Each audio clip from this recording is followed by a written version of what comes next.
Everyone, जैसा कि आपको पता है कि स्पेशल राउंड 2 ओवर हो चुका है और उसका रिजल्ट भी आ गया है। तो बहुत सारे कैंडिडेट्स हैं जो सोच रहे थे, आस लगाए बैठे थे कि उनको अच्छा कॉलेज मिले और वो अपने मनपसंद कॉलेज में NIT में जा सके। तो बिल्कुल उनको कॉलेज मिला है और बहुत सारे लोगों को नहीं भी मिला होगा, बट कोई बात नहीं, क्योंकि NIT इज़ NIT। हम ये नहीं बोल सकते कि ये बेकार है या फिर वो बुरी है या फिर ये अच्छी है। बस थोड़ा सा प्रायोरिटी वाइज एक होता नहीं है कि बना दिया गया है ऑर्डर, बट ऐसा ज़रूरी नहीं है। और अगर मैं उनको ज़रूर बोलना चाहूँगी जिनको उनका मनपसंद NIT नहीं मिला है, तो उनको इतना दुखी होने की या फिर इतना ज़्यादा होने की ज़रूरत नहीं है, क्योंकि जो भी मैंने अपनी लाइफ जर्नी शेयर की थी उसमें भी मुझे मेरा मनपसंद कॉलेज नहीं मिला था, पर जो मिला था वो मुझे बाद में बेस्ट ही लगा। तो आपको जो भी मिला है उसमें जाके अच्छे से बेस्ट परफॉर्मेंस देना है और जो भी आपकी मिथ हो ना उसको हटाना है कि ऐसा सोचना भी गलत है, ठीक है। तो बहुत उन कैंडिडेट्स को कॉन्ग्रेचुलेशन जो बहुत खुश हैं कॉलेज पाके और वो प्रिपरेशन पे है कि अब इसके आगे क्या स्टेप्स रखना है। तो उसके आगे कॉलेज मिलने के बाद जो स्टेप्स हैं वो मैं आपको बताने वाली हूँ कि अब क्या करना है आपको, ठीक है। अब आपको कुछ नहीं करना है, आपको फिजिकल रिपोर्टिंग करना है अलॉटेड इंस्टीट्यूट में। जो फाइनल इंस्टीट्यूट आपको अलॉटेड हुआ है उस पर आपको फिजिकल रिपोर्टिंग करनी है। तो वहाँ पे जाने पूरा डॉक्यूमेंट कौन कौन से लगेंगे, क्या लगेगा, सब कुछ मैं आपको इस वीडियो में बताऊंगी।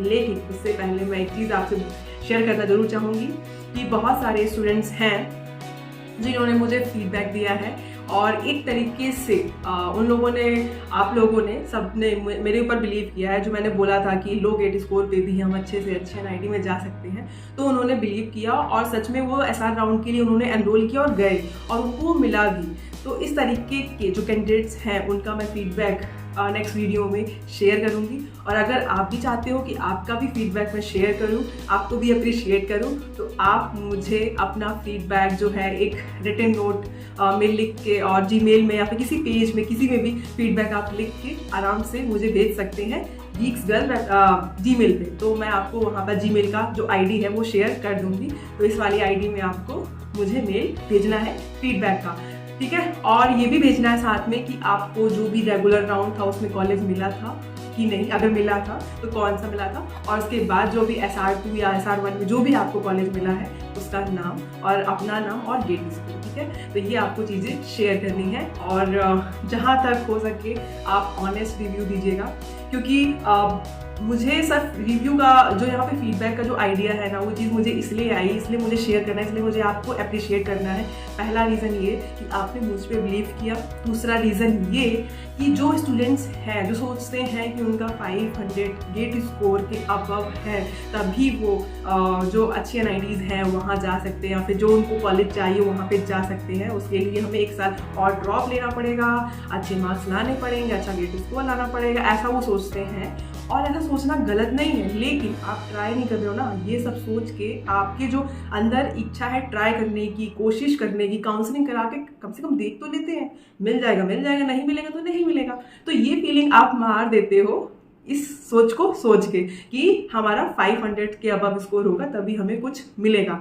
तो जस्ट मेरा यही आपसे रिक्वेस्ट है कि आप ऐसा ना सोचें। और अगर आपके कोई दोस्त हैं जो अभी ड्रॉप लेके पढ़ाई कर रहे हैं और नेक्स्ट ईयर गेट के लिए अपीयर होंगे और काउंसलिंग कराएंगे, तो आप उनको भी ऐसे ही मेरे जैसे ही सही गाइडेंस दीजिएगा और उनको बताइएगा कि ऐसा नहीं है, क्योंकि ज़रूरी नहीं है कि अगर जिस स्टूडेंट के मार्क्स अभी आए हैं और नेक्स्ट ईयर भी उसका उतना ही या फिर उससे अच्छा मार्क्स हो सकता है कि उसका लो गेट स्कोर हो, लेकिन हम लोग कोशिश करके अच्छी चीज़ें पॉजिटिव थिंकिंग रख के हम आगे बढ़ सकते हैं, ठीक है। बहुत सारे स्टूडेंट ऐसे भी हैं जो अच्छा परफॉर्म नहीं किए थे या फिर उनका गेट स्कोर जो है वो लो है, लेकिन वो जो भी उनको NIT मिली वहाँ पे गए, लेकिन वहाँ जाके उन्होंने बहुत अच्छा प्लेसमेंट लिया है। तो हम किसी भी चीज़ को जज नहीं कर सकते, हम बस अपना बेस्ट आउटकम दे सकते हैं कि हाँ हम बेस्ट परफॉर्म कर रहे हैं, ठीक है।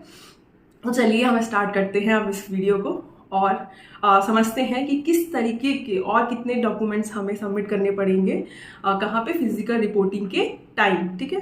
तो यहाँ पे 10 तरीके के मैं यहाँ पे डॉक्यूमेंट्स आपको बताऊंगी जो चाहिए होंगे वहाँ पे पहले नंबर पे ये है कि जो भी डॉक्यूमेंट आपने अभी ऑनलाइन अपलोड किया था सेम टू सेम वैसे ही सारे डॉक्यूमेंट्स आपको ओरिजिनल फॉर्म में चाहिए, और ओरिजिनल फॉर्म में आपको NIT जो भी आपका कॉलेज है वहाँ जाके आपको सबमिट करना पड़ेगा। मैं एक बार रिपीट कर देती हूँ। पहला चीज़ क्या, जितना भी आपने ऑनलाइन डॉक्यूमेंट सबमिट किया था, अपलोड किया था, उसका सारा हार्ड कॉपी ओरिजिनल फॉर्म आपको कॉलेज में सबमिट करना पड़ेगा। और घबराइए नहीं कि वो आप ओरिजिनल आप कैसे सबमिट करोगे, वो तो आपको चाहिए होगा, तो घबराइए नहीं, वो आपको डॉक्यूमेंट वेरिफिकेशन के बाद आपको रिटर्न मिल जाएगा। ठीक है, तो ये पहला पॉइंट हुआ। दूसरा हम बात करेंगे दूसरे डॉक्यूमेंट्स की। मैंने सारी चीजें लिस्ट बना के लिख रखी हैं तो इसलिए मैं आपको एक्सप्लेन कर पा रही हूँ सही से। दूसरा क्या है कि proof of payment of acceptance, seat acceptance fee, मतलब आपने सीट को एक्सेप्ट किया था उसका प्रूफ, उसका जो प्रूफ है वो आपको क्या करना है, रखना है डॉक्यूमेंट वेरिफिकेशन के लिए। ठीक है, तो दो चीजें ये हो गई। थर्ड चीज जो है वो ये है कि आपको ओरिजिनल माइग्रेशन सर्टिफिकेट क्या करना है, देना है फाइनल जो आपको अलॉटेड इंस्टीट्यूट हुआ है उसमें। ठीक है, तो माइग्रेशन सर्टिफिकेट, और फोर्थ नंबर पे ओरिजिनल कंडक्ट सर्टिफिकेट जो होता है वो आपको देना है। देखिए मेरे टाइम पे क्या था कि माइग्रेशन सर्टिफिकेट और कंडक्ट सर्टिफिकेट में से कोई एक सबमिट करना था, लेकिन अब यहाँ पे जो CCMT ने मेंशन किया है दोनों को मेंशन किया है। अब मुझे नहीं पता कि क्या है ये, और एक ही होगा या फिर दोनों होंगे, मुझे इसका आइडिया भी नहीं है करंटली, लेकिन जो उसमें चीज़ें CCMT में वेबसाइट में गिवन थी सिर्फ मैं आपको वो चीज़ें बता रही हूँ। तो वहां पे आप फाइनल इंस्टीट्यूट में आप जाके पूछ सकते हो, उनसे कंफर्म कर सकते हो कि दोनों ही देना है या फिर कोई एक देना है। मैंने अपने कॉलेज से कंफर्म किया था तो जो था वो माइग्रेशन या कंडक्ट दोनों में से कोई एक दे सकते थे, ऐसा था। अभी क्या है, अभी आपको पूछना पड़ेगा वहां पे, पता करना पड़ेगा। ठीक है, तो अब ये हो गया है। अब इसके बाद हम 5th नंबर पे चलते हैं। ओरिजिनल ट्रांसफर सर्टिफिकेट आपको देना पड़ेगा। ठीक है, और 6 नंबर पे आपको print copy of registration form, जो भी आपने रजिस्टर किया था उसकी आपको प्रिंट कॉपी देनी पड़ेगी और आपको वो डाउनलोड करना पड़ेगा। ठीक है, और आपको हाँ एक और चीज, आपको चॉइस जो आपने लॉक की है ना, उस चॉइस जो लॉक किया था उसका PDF डाउनलोड भी करके आपको वहां पे देना पड़ेगा। ठीक है, तो ये हो गया। अब इसके बाद 7th पॉइंट हम देखते हैं। 7th पॉइंट में क्या है कि provisional seat allotment letter, PSAL जिसको बोलते हैं, वो आपको क्या करनी पड़ेगी, वो आपको वहां पे देनी पड़ेगी। और ये जो seat provisional seat acceptance letter का मतलब ये है कि जो भी आपको फाइनल सीट अलॉट हुआ था ना, उसका एक तरीके का प्रूफ है। ठीक है, तो ये आपको डाउनलोड करना पड़ेगा CCMT पोर्टल में लॉगिन करके, और उस पर आपको प्रॉपर सिग्नेचर भी करने होंगे। ठीक है, उसमें आपको प्रॉपर सिग्नेचर भी करने होंगे। तो जो भी आप अभी CCMT वाला जो चीज डाउनलोड करोगे, प्रूफ डाउनलोड करोगे, उसमें आपका सिग्नेचर भी चाहिए, खुद का नीचे एक सिग्नेचर आपको करना पड़ेगा। अब इसके बाद 8 नंबर पे ODVC जो है, ODVC वो आपको डाउनलोड करना है, वैसे ही सेम साइन करके CCMT वेबसाइट में, और उसमें भी आपको साइन अपने खुद के करने हैं। ठीक है, सेल्फ अटेस्टेड करना है। इसके बाद 9th नंबर पे जो है वो है 1 set of self attested photocopies of all original documents. ठीक है, 1 और 2 मतलब जो भी आपने ऑनलाइन ओरिजिनल जितना भी डॉक्यूमेंट आपने किया था उसका सारा ओरिजिनल फॉर्म देने जाओगे, लेकिन उससे पहले आपको सारा फोटोकॉपी करा के रख लेना है। और उसके बाद उसके साथ ही साथ आपको सीट एक्सेप्टेंस लेटर का भी फोटोकॉपी कराना है, और उन दोनों को आपको फोटोकॉपी करा के क्या करना है, सेल्फ अटेस्ट करना, मतलब आपको सिग्नेचर करने हैं सारे एक पेज में, वो भी सबमिट होंगे। ठीक है, तो ये चीजें हो गई, क्योंकि आपको ओरिजिनल वाले तो रिटर्न मिल जाएंगे, लेकिन उनके पास तो डॉक्यूमेंट चाहिए होंगे, तो इसीलिए वो फोटोकॉपी मांग रहे हैं। अब यहाँ पे 10th नंबर पे बात मैं करूंगी, 3 पासपोर्ट साइज की फोटोज आप रखना ना भूलें, क्योंकि वो लगेगी वहां पे। ठीक है, और ये सारी चीजें हो गई। बाकी आधार कार्ड, पैन कार्ड जब जहां जो लगेगा वो तो आपके पास होगा ही। तो ये थे हमारे 10 तरीके के क्या डॉक्यूमेंट्स जो आपको सबमिट करने ही करने हैं। तो अगर किसी स्टूडेंट का माइग्रेशन सर्टिफिकेट, कैरेक्टर सर्टिफिकेट ये सब नहीं आया है, उसके पास नहीं है, तो प्लीज आप अप्लाई कर दो। और उसको एक होता है कि हर कॉलेज का, हर यूनिवर्सिटी का एक पोर्टल होता है जहाँ पे हम ऑनलाइन अप्लाई कर सकते हैं कि ये हमें कैरेक्टर सर्टिफिकेट चाहिए, और वो आपके 2 दिन या विदिन 3 डेज के अंदर आपके घर पे आ जाता है। ठीक है, तो इस तरीके से आप अभी से सारा डॉक्यूमेंट्स का अलग करके रखिए।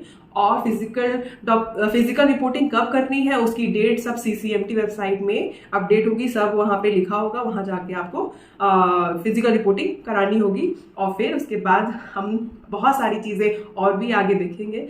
जैसे कि एडमिशन होने के बाद हमें सेकेंड सेमेस्टर के एमटेक के सेकेंड सेमेस्टर में इंटर्नशिप आना स्टार्ट होती हैं कंपनीज, तो उसमें इंटर्नशिप कैसे लेना है और किस तरीके से प्रोजेक्ट्स तैयार करने हैं और किस तरीके से रिज्यूमे बनाना है, इस सारा कुछ हम वीडियोस आने वाले वीडियोस में देखेंगे। ठीक है, तो अभी के लिए फिलहाल इतना ही, लेकिन जाने से पहले आप अपना फीडबैक शेयर करना ना भूलें, और उसके लिए मैं आपको जीमेल आराम से डिस्क्रिप्शन बॉक्स में बता दूंगी, और एक मेरा गीक्स गर्ल नाम से एक फेसबुक पेज भी है जहाँ पे आप अपना जो भी फीडबैक हो, जो भी सजेशन हो, कुछ भी हो, आप वहाँ पे मुझसे पूछ सकते हो, शेयर कर सकते हो अपने थॉट्स। ठीक है, तो बताइएगा मुझे फीडबैक में अपने कि कितना मेरा वीडियो हेल्पफुल रहा है आपके लिए। थोड़ा सा भी, कोई सा भी छोटा सा भी पार्ट जो भी आपको हेल्पफुल लगा हो, या आपकी लाइफ में कुछ ना कुछ कंट्रीब्यूट हुआ हो उस मेरी जो बातें हैं, या फिर मेरा जो सजेशन या मेरा जो गाइडेंस था उसके थ्रू। ठीक है, मुझे बहुत खुशी है, मैं बहुत खुश हूँ कि थोड़ा सा ही सही, लेकिन मैं किसी की लाइफ को बहुत अच्छे से किसी की लाइफ में थोड़ा सा पार्ट अपना इम्प्रूवमेंट दे पाई। ठीक है, तो ये मुझे बहुत इस बात की खुशी है, और मुझे बहुत अच्छा लग रहा है कि ऐसा भी हो रहा है कि 460 या 470 स्कोर पे, गेट स्कोर पे लोगों को अच्छा खासा NIT जयपुर CSIS मिल रहा है, जिसमें मैंने पढ़ा था। So I hope all the very best. I hope कि आप बहुत अच्छा वहाँ पे परफॉर्म करें और अच्छे से अच्छा बेस्ट से बेस्ट प्लेसमेंट लेके वहाँ से जाएं। तो मेरी बेस्ट विशेस हमेशा आपके साथ है, और बस मैं यही चाहती हूँ कि आप बहुत अच्छे से प्लेसमेंट हो, और आप मुझे एक दिन शेयर करो कि मतलब मैं ये सोचता था या सोचती थी, लेकिन मेहनत करने से, ट्राई करने से, कोशिश करने से ये सारी चीज़ें हो पाई हैं। बस मेरा मेन मकसद यही है कि आप कोशिश करना ना छोड़ें, हमेशा हर चीज़ के लिए कोशिश करते रहें, एक ना एक दिन आपको चीज़ें ज़रूर मिलेंगी। ठीक है, तो चलते हैं, तब तक के लिए बाय बाय, नेक्स्ट वीडियो मिलेंगे।